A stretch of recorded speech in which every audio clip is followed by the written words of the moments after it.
दिवाली के शुभ अवसर पे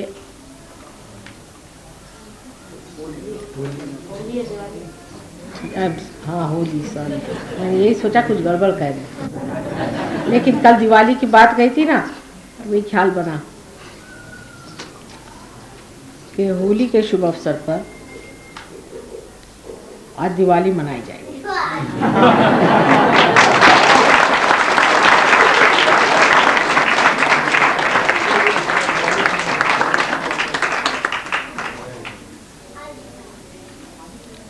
होली के दिन आप जानते हैं होलिका को जलाया गया। अग्नि का बड़ा भारी दान है, कार्य है, क्योंकि अग्नि देवता ने होलिका को वरदान दिया था कि किसी भी हालत में तुम जल नहीं सकते, और चाहे किसी भी तरह से मृत्यु आ जाए तो तुम जल नहीं सकते। और वरदान दे करके फिर बहुत पछता है, क्योंकि प्रहलाद को लेकर वो गोद में बैठे। अब अग्नि देवता के सामने प्रश्न पड़ा, धर्म का प्रश्न, कि मैंने इनको वचन दे दिया कि मैं तुमको जलाऊंगा नहीं, और इस वचन को मैं अब कैसे भंग करूं। और प्रहलाद तो स्वयं साक्षात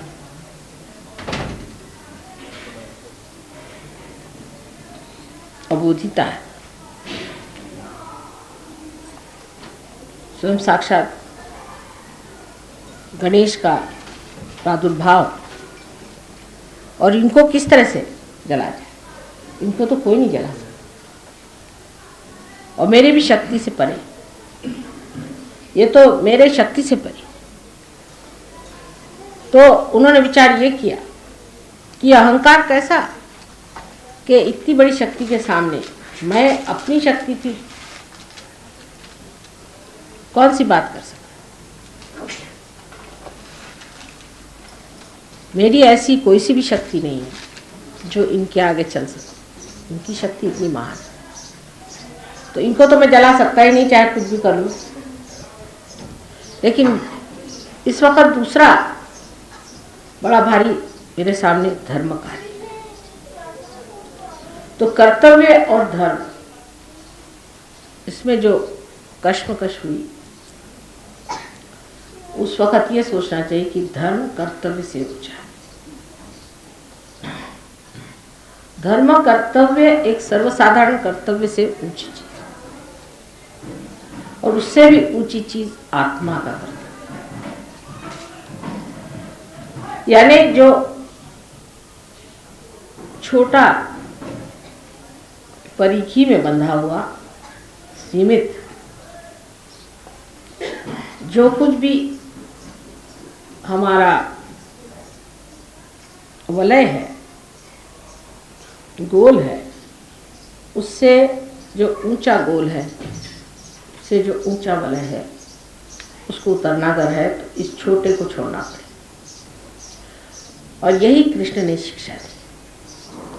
कृष्ण ने कहा कि अगर आपको हित के लिए झूठ बोलना पड़े तो आप झूठ बोल, सच बोलने की बात ठीक है, लेकिन किसी ऊंची चीज के लिए नीची चीज को छोड़ना पड़े। जैसे कि कोई आदमी आप अंदर आ जाए और किसी को मारना चाहता है, खून करना चाहता है, एक तो उसकी अनधिकार चेष्टा है, उससे आपने पूछा ये महाशय ऊपर है, तो आपने कहा कि हाँ है, मतलब सच कह दिया, सच कहना चाहिए, सच कह दिया, तो जाके उसको मार डाले।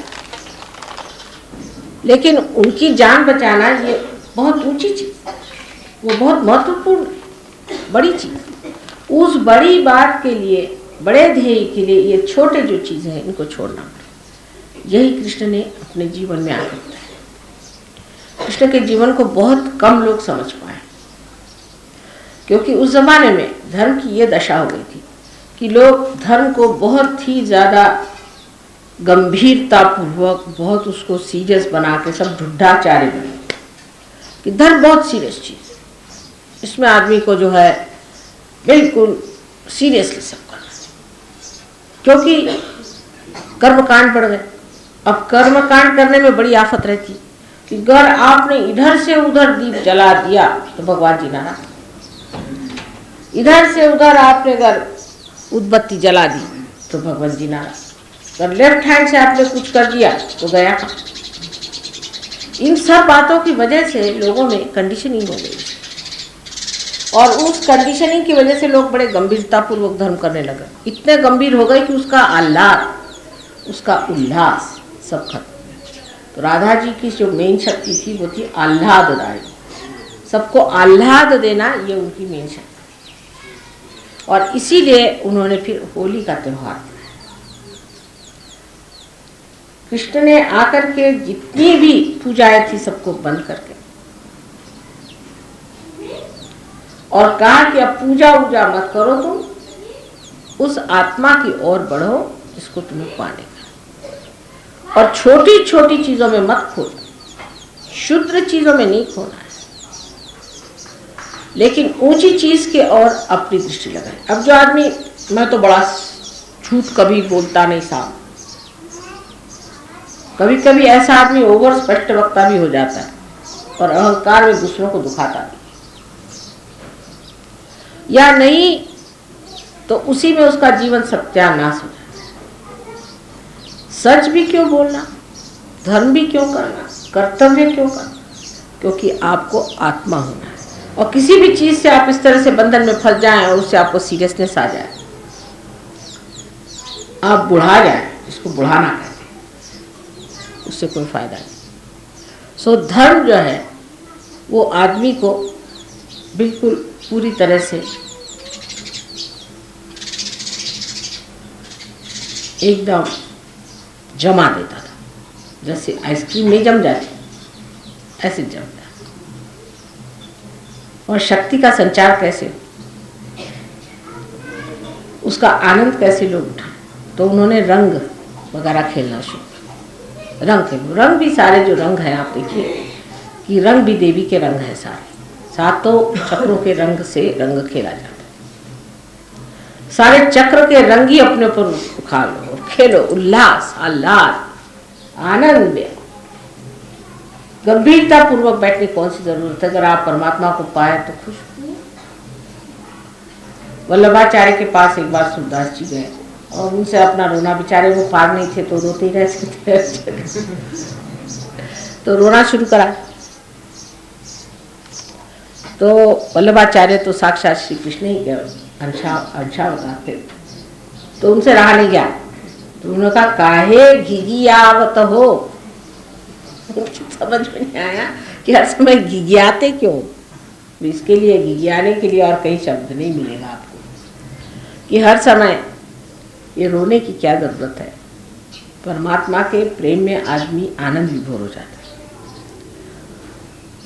लेकिन ये अंदर से आने वाली एक आह्लाददायिनी शक्ति है जिससे होना चाहिए, न कि ये कि बहुत से लोग आजकल ढोलकी लेकर के और बजाते फिरते हरे रामा हरे कृष्णा, उस तरह की चीज नहीं।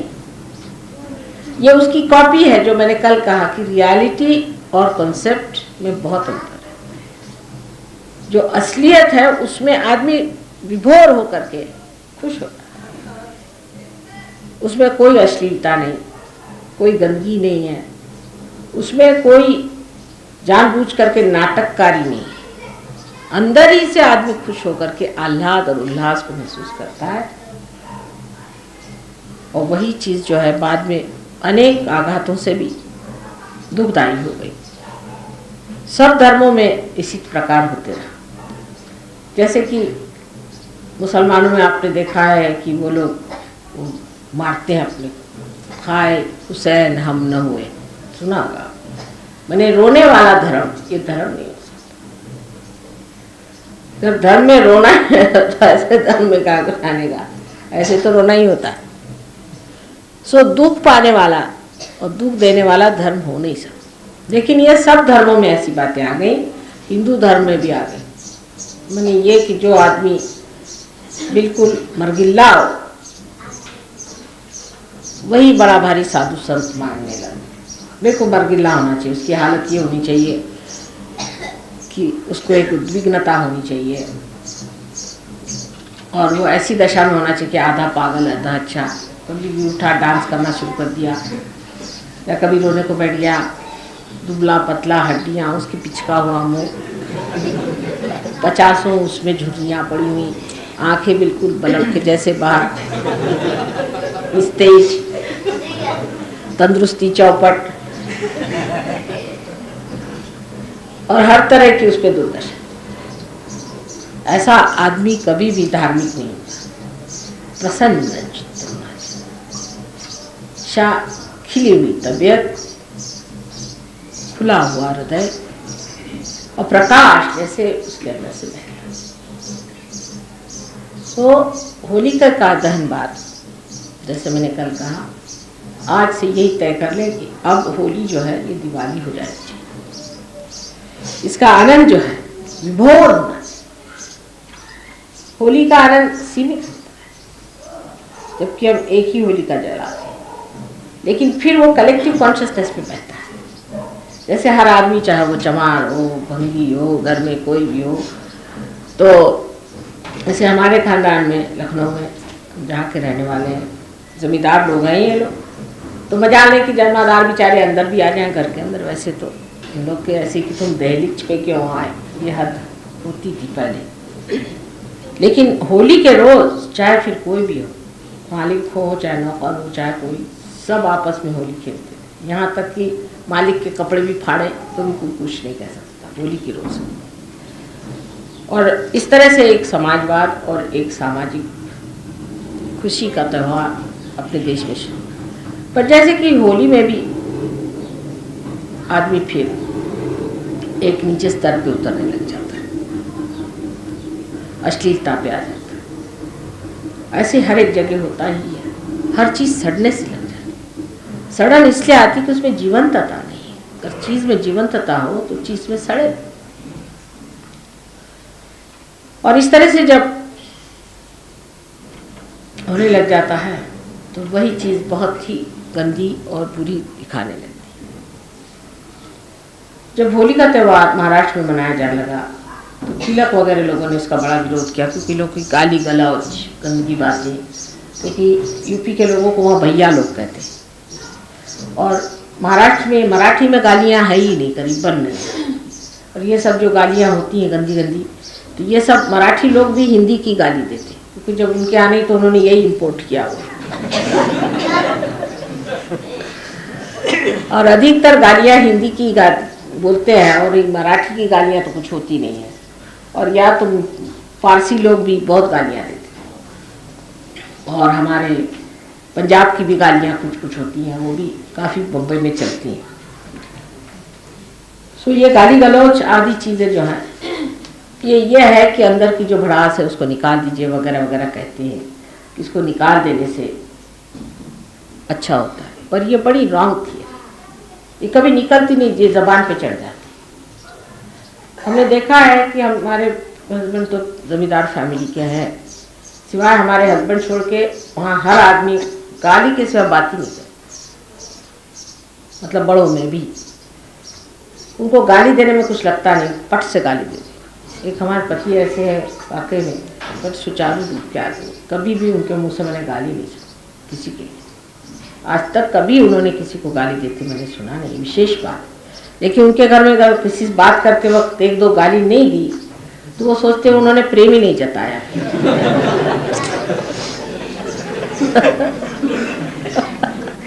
वहाँ तरीका ये है कि दोस्त को मिलेंगे तो 50 पहले गाली देंगे, उसके बाद फिर गले मिलेंगे।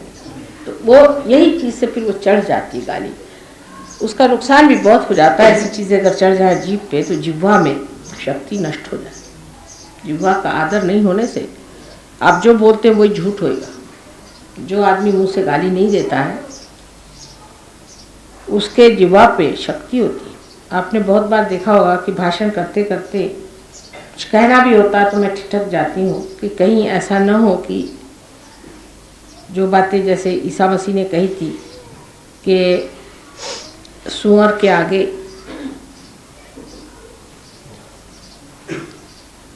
मोती नहीं डालना चाहिए। लेकिन अंग्रेजी में सुअर शब्द जो है ये गाली है और बहुत बुरी गाली है, और मराठी में नहीं है, पर तो भी थोड़ी सी है, पर ज़्यादा नहीं। पर अंग्रेजी भाषा में बोलते वक्त मैं नहीं बोलती हूँ। हिंदी में बोलते हैं ठीक है, सुअर किसी कह दो तो ज़्यादा से ज़्यादा तय होगा कि बेवकूफ़, लेकिन वहाँ पे बहुत गंदा शब्द होता है। इस तरह से जहाँ जहाँ जिस तरह का व्यवहार है उसकी मर्यादा रखते हुए आदमी को रहना चाहिए, नहीं तो जिह्वा जो है वो नष्ट हो जाती है। जिह्वा की शक्ति जो सरस्वती की है वो नष्ट हो जाती है। इसलिए भाषण में भी इसको वाचालता कहते हैं, वो पूरा होता है। और वाचालता के साथ भी अश्लीलता तो बहुत ही कुछ। तो एक हम लोग सुबोध घराने के हैं, और सुबोध घराने के लोगों में एक तरह की सभ्यता, डिसेंसी होनी चाहिए, और उस सभ्यता को लेकर के हम लोग गाली गलौज से बात नहीं करें।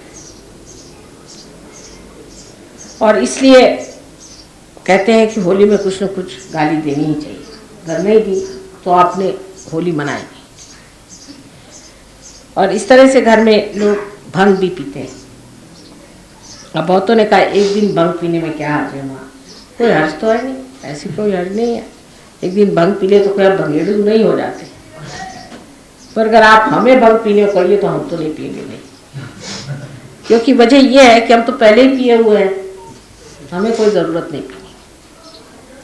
और लोग इसलिए पीते हैं कि सोचते हैं कि जो सीरियस लोग हैं वो ज़रा से हल्के हो जाते हैं। जैसे ईगो ओरिएंटेड लोग हैं, वो भंग पी लें तो थोड़े से लेफ्ट साइड को मूवमेंट हो जाती है तो ज़रा से खिल जाते, भंग में बकना शुरू कर देते। लेकिन भयंकर प्रकार है भंग भी, क्योंकि हमारे ससुराल जब हम गए तो हमें क्या पता था कि भंग वंग पीते हैं। महाराष्ट्र में सब तरीका नहीं है। महाराष्ट्र ज़रा इस मामले में ज़्यादा सभ्य है। औरतें तो बिल्कुल भंग का नाम ही नहीं, उनको अच्छा ही नहीं लगती सब चीज़ें। तो घर में गए तो आपको क्या पता था, सब भंग पिए बैठे। वो कहा खाना खाइए, हमने कहा भाई चलो खाना खाने बैठे तो इतनी बड़ी थाली में, हम कायस्तों में जैसा तरीका था बड़ी थाली में बैठ के खाना शुरू किया। अब मैं तो जितना खाती हूँ आप जानते ही हैं, चलो उस दिन त्यौहार था थोड़ा ज़्यादा ही खा ले। अब वो खाते चली गई, खाते चली गई। हमने कहा भाई क्या हो रहा है, कुछ समझ नहीं आ रहा। और हंसते जाए और खाते जाए। तो हमारी जिठानी जी विधवा थी, तो विधवा लोग नहीं भंग पीती, विधवाओं के लिए सब मना। तो हमने कहा जी इनको क्या हो गया जीजी, तो वो सब हंसे जाए और खाते जाए, हंसी जाए। मेरी कुछ समझ भी नहीं आया क्या हो रहा है। तो उसके बाद उन्होंने बताया कि इन लोग सब भंग पिए हुए हैं।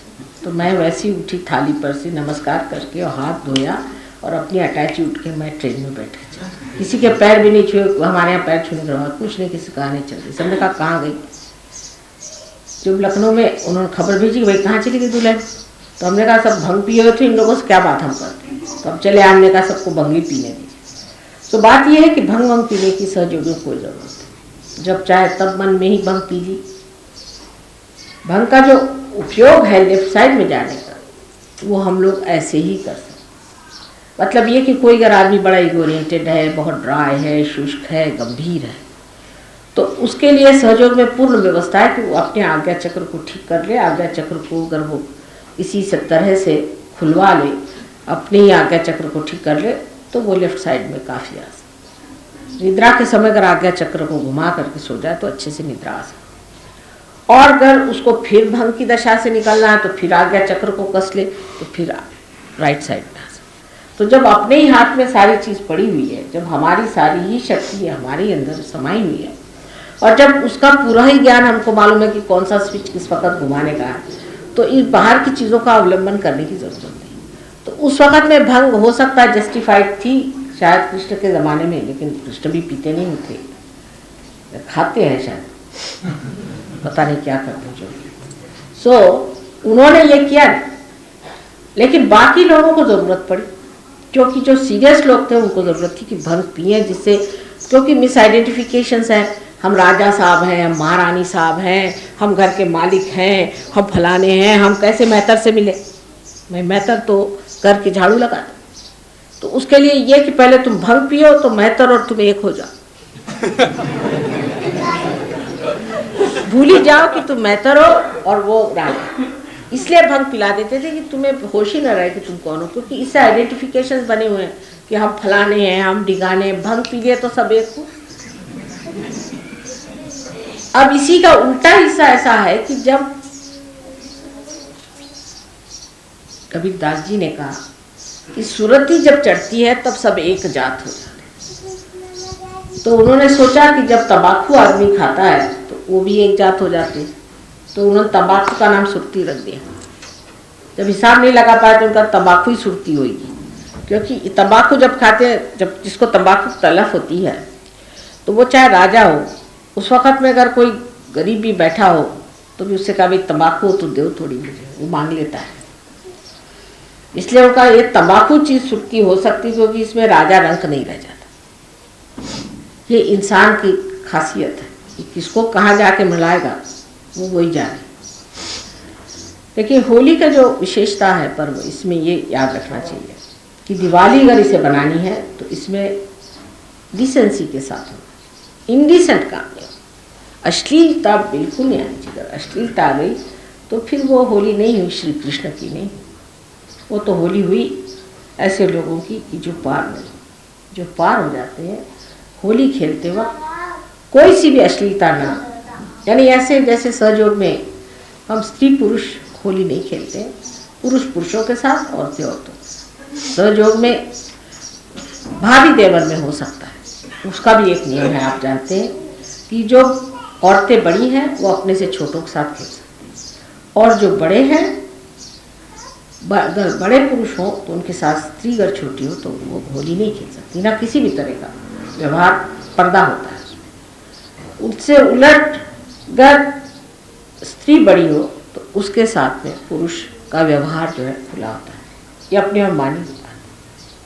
इसलिए भाभी देवर में होली होती है, लेकिन जेठ और दुल्हन में नहीं हो सकती। जेठ से पर्दा होता है, और ये कायदा आपको आश्चर्य होगा सारे हिंदुस्तान में है, और वो अपने आप ही चलता है, हम लोगों के अंदर अंतर्हित है, हमारे संस्कारों में बैठा है। क्योंकि अपने यहाँ उल्टा काम होता नहीं अधिकतर, कि भाई जैसे इंग्लैंड में आप देख लीजिए कि 80 साल की बुढ़िया है वो 18 साल के लड़के से शादी करेगी, 80 साल की, उनको कोई हर्जा नहीं। अपने यहाँ कोई सोच भी नहीं सकता कि ये भगवान ये कैसे, मैंने ये अपनी बुद्धि नहीं है इस चीज़ से। तो इधर ये तो सब चीज़ें होती नहीं, हमारे संस्कारों की वजह से जो हमारे अंदर बिल्कुल नींद ये अंदर बैठे हुए हैं जिसकी कोई हद नहीं, उसकी वजह से हम बचे हुए हैं कि भाई 80 साल की कोई भी स्त्री हो तो माँ हो ही गई, उसको तो माँ मानना ही हुआ, माँ क्या हुई, नानी हो गई। तो उनसे ऐसे दिमाग में किसी भी बेवकूफ के भी दिमाग में ऐसी बात नहीं आ सकती, कितने भी पतित आदमी के भी दिमाग में ऐसी बातें नहीं आ सकती, और इतनी बुढ़िया औरत के भी दिमाग में ऐसी बातें कभी आएंगी। तो हमारे जो संस्कार हैं, भारतीय संस्कार हैं, इन्हीं की वजह से हम लोग धीरे धीरे पूरी तरह से परिपक्वता में आते हैं। वो लोग परिपक्व नहीं हो पाते, उनकी उम्र हमेशा गधे 25 में ही रहती है, उससे ऊपर नहीं उठ पाते। और हम लोग परिपक्व हो जाते क्योंकि हमारे अंदर के संस्कार ऐसे हैं कि जो बांध लेते हैं हमको पूरी तरह से। जैसे कि एक पेड़ है, वो कायदे से अगर बढ़े तो परिपक्व हो जाएगा, और अगर हवा में लटके तो परिपक्व नहीं हो सकता। वो बूढ़े भी होते जाते तो भी उनमें बचखानापन जाता ही नहीं है। और जो हिंदुस्तानियों का संबंध भी वेस्टर्न लोगों से आता है, उससे आता, वो भी कुछ वैसे ही हो जाते। मैंने देखा उनकी भी बूढ़ा औरतें, बड़ी बड़ी लड़कियां होंगी, वो भी वही बेवकूफ़ी की बातें करेंगी जो कि लड़कियां बात करें। उनकी भी समझ में, सूझबूझ में परिपक्वता नहीं है।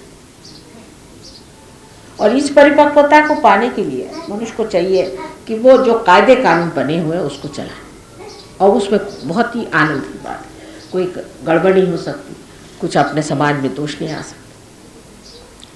तो होली का जो ये हिस्सा है इसको सहयोग में छोड़ देना पड़ेगा, अश्लीलता का, और होली का जो प्रेम का हिस्सा है उसे अपनाना चाहिए कि बगैर भंग पिए हुए ही हम सब एक हैं, ये भावना आप जानते हैं। इस वक्त विशेष रूप से गले मिलना चाहिए क्योंकि कृष्ण का सारा कार्य प्रेम का था। प्रेम को पूरी तरह से लूटने के लिए उन्होंने, क्योंकि उन्होंने कहा यह सब परमात्मा की प्रेम की लीला है, इसमें सीरियसनेस नहीं है। लीला, लीलाधर, जिसने लीला को धारणा किया वो श्री कृष्ण थे, और इसलिए उन्होंने कहा कि सब चीज़ को लीला स्वरूप देखना चाहिए। वाइब्रेशंस में देखो लीलाधर, और ये लीलाधर की जो लीला है उसमें अश्लीलता कहीं नहीं आनी। और हमारी जो संस्कृति सीधी सरल बैठी हुई है, और इन लोग की उल्टी खोपड़ी है। जैसे औरतें जो हैं वो बदन खोल के घूमेंगी, और मर्द अगर हो और एक आध औरत आ जाए तो फौरन वो अपने कोट के बटन लगाएंगे, हमने कहा भाई मर्दों के कोट के बटन की क्या जरूरत है, औरतों को ही कायदे से पल्ला लेना चाहिए। पर इनकी सभी संस्कृति उल्टी पुल्टी बैठी हुई है और वो कुछ बैठी गई है, वो जमेगी और धीरे धीरे सहयोग में आने से वो लोग जम रहे हैं। और अब आप लोगों की जो संस्कृति उसको आप कृपया न छोड़ें। सहयोग के लिए बहुत महान चीज़ है कि आप हिंदुस्तानी भी हैं और आपके पास संस्कृति की बड़ी भारी एक धरोहर वस्तु है, उसको आप पकड़े, पकड़ के उसी चीज़ पे जमे और उसी पे आप पर परिपक्वता पाए। लेकिन इसका बिल्कुल मतलब नहीं कि आप ढूढ़ाचार्य बनिए या किसी तरह से आप बहुत सीरियस आदमी। प्रसन्न चित्त, आपकी माँ जब हंसती तो आप देखा है कभी कभी तो 7 मंजिल की हंसी आती है हमको। सब लोग हैरान होते हैं कि गुरु लोग तो कभी मुस्कुराते भी नहीं है, माँ जो है हर समय हंसती रहती है और उनके मुंह पे मुस्कुराहट तो कभी जाती है। मैं तो 1 मिनट से ज़्यादा सीरियस नहीं हो सकती, जब सीरियस भी होती तब भी नाटक रहता है।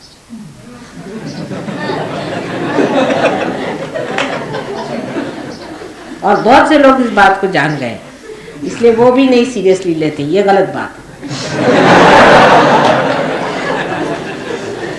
तो कृष्ण ने ये चाहा कि जो कुछ भी गलत सलत हो गया है राम के जीवन की वजह से, राम का जीवन बहुत आदर्श, बहुत ऊंचा, बहुत गंभीर, तो उन्होंने देखा कि अब ये सब लोग राम बने जा रहे हैं। तो उन्होंने कहा ऐसी बात नहीं, वो तो राम का कार्य राम करके चले गए, अब तो लीला का समय, लीलामय सब होना चाहिए। और इसीलिए उन्होंने सारे संसार को लीला का एक पाठ पढ़ाया। और लीला का कभी भी अर्थ अश्लीलता या अपने मर्यादाओं से गिरना, अपनी परंपराओं से उतरना या अपनी जो प्राचीन धारणाएं बहुत सुंदर अभी तक बनी हुई उनको छोड़ना, ये नहीं। हाँ, रूढ़ी आदि जो गंदी चीज़ें उनको छोड़ देना चाहिए, लेकिन जो पवित्रता की भावनाएं आपस के रिश्तेदारी की है उसको पूरी तरह से सहयोग में हम लोग मानते हैं और उसको निभाना चाहिए। भाई बहन के रिश्ते, अब कल हमारे भाई साहब आए थे, बस देखा उन्होंने कि हमारे बहन का, उनके आंखों से आंसू बह जा रहे थे। मैं देख रही थी कि बार बार वो आंसू पूछ रहे, वो कुछ और महसूस ही नहीं कर रहे। सो ये जो पवित्रता की भावनाएं हैं, प्रेम की भावना है, इसमें आदमी को चाहिए कि सहयोग की दृष्टि से विचार करें, हर एक सहयोग की दृष्टि से, कि सहयोग की दृष्टि से जो शोभायमान वो होना, तो माधुर्य को लेते हुए शोभायमान करना चाहिए। कोई सा भी बिहेवियर जो कि अशोभनीय है, छोटी छोटी बातों पे बात करना, छोटी छोटी बातों में उलझना, बेकार में आपस में झगड़े करना, किसी भी चीज़ की मांग करते रहना, हमको ये चाहिए वो चाहिए, या कोई भी तरह की इस तरह की बातें करना, ओछा। और ऐसे लोग सहयोग नहीं करते। एक बड़प्पन लेकर के, उदारता लेकर के अपने को चलना। सो आज की तो असल में पूजा जो है वो बिल्कुल, मैं थोड़ी सी पूजा करना चाहती हूँ। तो वाइब्रेशंस इतने हैं कि कोई पूजा की विशेष आवश्यकता नहीं और मंत्र मंत्र कहने की भी आवश्यकता नहीं। मंत्र भी गांभीर्य में डाल देता है मुझको, पता नहीं क्यों। तो आज प्रसन्न चित्त होकर के बस 2 ही 3 मंत्रों में हम आज का ख़त्म करेंगे। लेकिन इतना मैं कहूँगी कि होली को दिवाली बनानी पड़े, और दिवाली को होली, तब सहयोग का इंटीग्रेशन पूरा होगा। दिवाली भी प्रसन्न चित्त होकर के करनी चाहिए। और दिवाली में भी लोग इतना रुपया खर्च करते हैं कि दिवाली के बाद दिवालिया होकर के यानी इसी से शब्द दिवालिया निकला है। क्या आप मान सकते हैं कि दिवाली से शब्द दिवालिया निकला, कि जिसने दिवाली मना ली वो दिवालिया हो गए। ये तो दिवालिया शब्द कैसे निकला, यही बताइए। कुछ कुछ बड़े सुंदर शब्द हैं, उसमें से एक दिवालिया शब्द, कि दिवाली मनाई आपने, ठीक है, अब आप दिवालिया हो जाइए। सो हम लोगों को दिवालिया नहीं,